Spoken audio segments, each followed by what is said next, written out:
what we've got here. This is the armory section of the museum, and we have several samples of what would have been the Allied weapons and the Axis weapons, the Axis powers. So for instance, on this side at the very top weapon is an MP-40 submachine gun. You have the Luger pistol, which was a famous item that the GIs would want to bring home. And then we've got a P-38, the regular infantry K-98 Mauser. And then we have a really unique item. It's the K-98 sniper rifle that it was designated a sniper rifle, which is a pretty rare item. You got some Japanese swords and then a Japanese Arasaka rifle that the infantry would have used. And then, different swords and bayonets that would have gone to some of those things.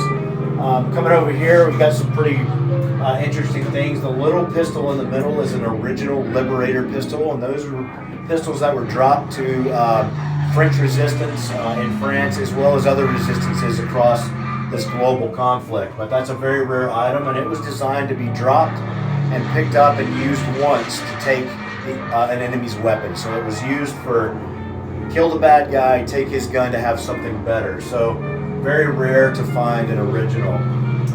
This other one is a 1911 that was donated from a very good friend of mine, Russell Walls, who also did all of our glass work here, and felt compelled to donate this 1911. That's a World War I dated 1911, but was used during World War II. Then you have the Thompson submachine gun. You have the M1 carbine paratrooper version.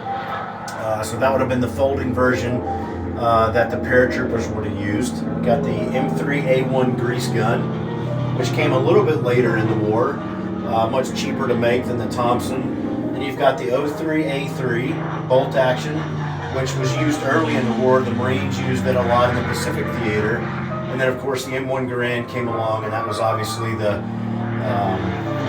greatest battle implement ever devised, is what it was basically called. And then underneath that, you've got the 03A4 bolt-action sniper rifle that the U.S. would have used.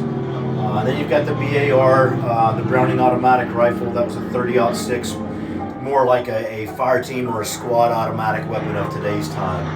And then along the bottom, you just got different accoutrements that would have been, carried by the GI.